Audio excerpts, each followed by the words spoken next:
Okay, all right, listen, I know I'm going to get a lot of hate for this, but I truly believe that a shoe like this could contend for Sneaker of the Year. Say what you want in the comments, go ahead. I know I'm going to get a lot of shit for it because a lot of you on TikTok are already giving me a lot of shit for it anyway. But the fact of the matter is that we've got a shoe here that has been carefully crafted and incredibly well put together with an amazing backstory. You've got a recipe for a shoe that will contend to, at the very least, be on the list for top shoes of the year, for sure. Welcome back to the channel. Ladies and gentlemen, I'm HKsmash, glad to have you here.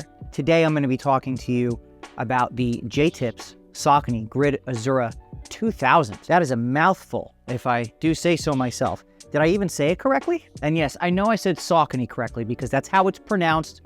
You can go and Google it. It's your friend. I'm telling you, I'm saying it right. I know I'm saying it right. I don't know where to begin with this because this is quite an interesting story about how I acquired this shoe. I was actually doing a TikTok live, which I usually do at least once or twice a week, where I get together with some of the homies. We talk about the releases coming out for the week, and this was at the top of the list. And I had one of those oopsie moments, and I'm sure a lot of you have probably had that happen to you when you say you put a bid out on your favorite sneaker marketplace for a shoe that you want that you might have missed out on.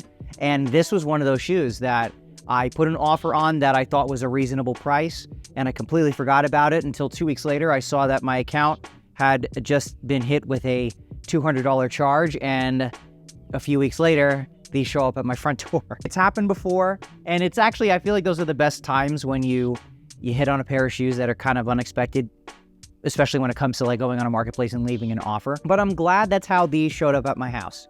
And more importantly, I want to talk more about the shoe in general because I don't think I've actually done a Saucony review on this channel, let alone dove in a little bit deeper on a shoe like this, because truth be told, shoes like these aren't incredibly popular in today's sneaker culture, and that's okay. But you guys know I love to try any and all shoes that I can get my hands on and give you an honest perspective on what I think of them. And I just couldn't pass up an opportunity to try this shoe out. And look, you might call me a little bit biased here, right?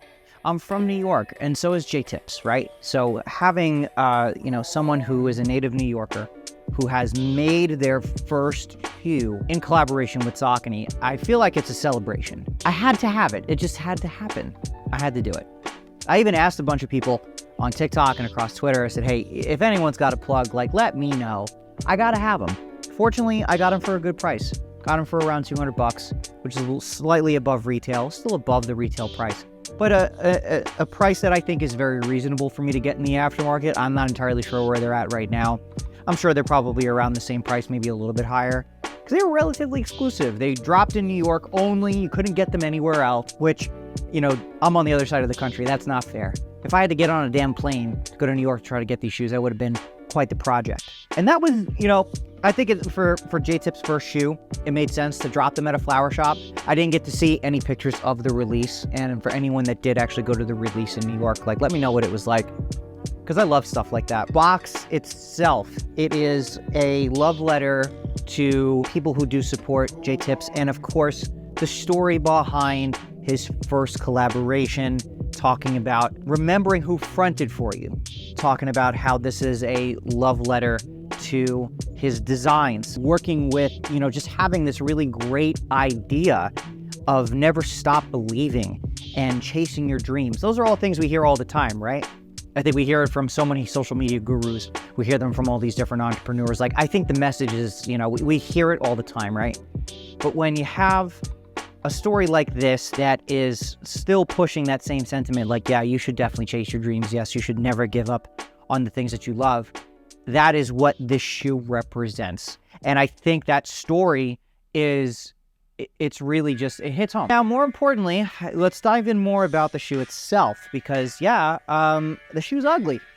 When I first started talking about the shoe, I got some questions about, why I like a shoe like this. I get it, man. The colors are incredibly vibrant. It feels like a flower garden. The purples, the pinks, the greens, the light blues, the salmon color. Like it's out there. You got some zebra print in there. I get it. It's loud. It's very loud. You've got 2 sets of laces. My dumbass didn't realize that the second set of laces, the extra pair, was already laced to the shoe. It didn't come in a separate bag. It didn't come in a separate, it wasn't tied off the shoe and just thrown into the box. It was actually on the shoe.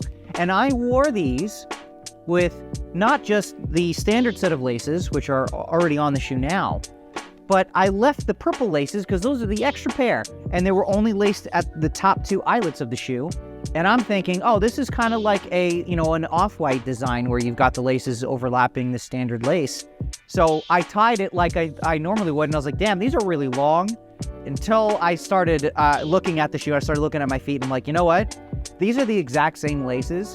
I probably should just take them off, right? And yeah, lo and behold, you have 2 sets of laces. I don't think you can wear 2 of these laces at the same time, but maybe I'll give that a try. But if you do end up getting these, yeah, the purple laces, they come right off. So you just take those off so you don't have this big jumbled mess here, because this doesn't look good. Then again, when I looked at it closely, I was like, oh, it kind of looks like a droopy flower, kind of matching what the some of the flower design is on the shoe itself. Figured that's maybe what he was going for, but in reality, it's just an extra damn pair of laces. Don't overthink it, just take them off. This is my first pair of the Grid Azura. I have a few pairs of Saucony that were designed by Ronnie Feig and Kith, which look absolutely nothing like that. So having this first particular pair in my collection, I think is going to be pretty interesting, because I kind of see a little bit of, a little bit of everything. I've got, the nice call out to the Uptown Bronx, right? And that is kind of what reminds me of my grandmother, because she had this beautiful garden growing up on Long Island. This kind of reminds me of that, and all the colors that she used to wear. I know it's kind of a strange, similarity to make here, but seeing these types of colors, I feel like this is something my grandmother would really like, and I think that's where most people would probably think and why they think the shoe is ugly, because it's something their grandmother would wear. But looking at the Grid Azura line, the silhouette, there are a lot of very similar color blocking where you've got a different mix of colors throughout, and I think this does a good job of kind of staying true to that particular silhouette and just throwing a bunch of really great colors into the shoe. It is incredibly light. I was shocked that it kind of felt similar to some of the Solomons that I have, where you put it on foot and you don't even feel it. It's an incredibly lightweight shoe, which is great. Living in the desert, having a lightweight shoe right now is great for me. My feet can breathe. I don't feel like they are just stuffed in there like some Thanksgiving turkeys, It's really lightweight. It's breathable. It is a running shoe at heart, right? So you want something that's light. It grips the ground very well. I was shocked at how well I kind of felt like I was ripping up the asphalt when I was walking around with them. And yeah, they're really great as far as a runner. And if you want to wear it casually, this is also a really great shoe to wear too. It's going to be a hard wear. I will definitely tell you that now. With how these colors are, they're kind of tough.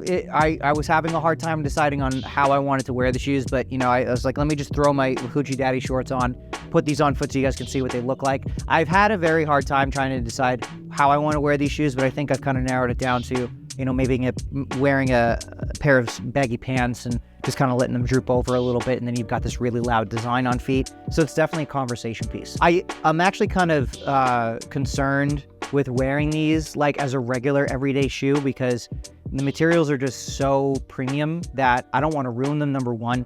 And I also think that this feels more like artwork on my feet.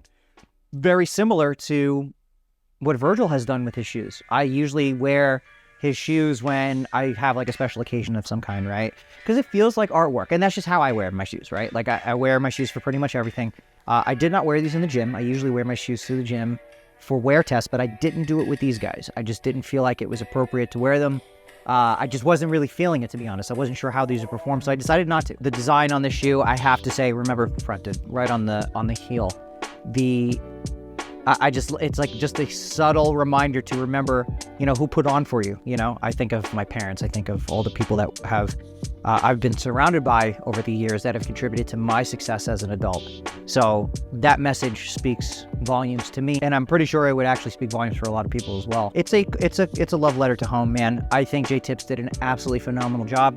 This is the first time I've ever seen his work. I didn't know who he was up until I saw this shoe, and I decided to, take a look and see what else he's done. And, seeing the stuff that he's done with his clothing and his hats, I know that hats and sneakers are pretty synonymous with each other now.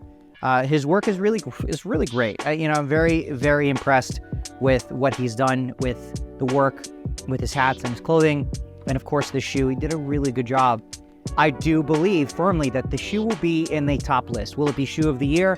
I don't think so, realistically, but I do see this actually hitting the list for whether it be a top 10 or a top 5 list. I could see this making the list. That's what I mean by it can be a contender. It could definitely be up there. And it's a Saucony, and it's a tough sell for a lot of people, especially for all the hypebeasts out there. If it's not Nike or if it's not a Jordan, most people don't want to wear it. I understand that, but I think for the folks that enjoy sneakers as a whole, I feel like this would be a great shoe to add to your collection. The story behind it is just phenomenal. What else could you ask for? Let me know if you guys thought this review helped you make a decision on whether or not you wanted to get yourself a pair. I might have to get a second pair. I feel like it would only be appropriate to get a second pair, but let me know in the comment section. Good to have you guys here again. I'll see you in the next review. Take care.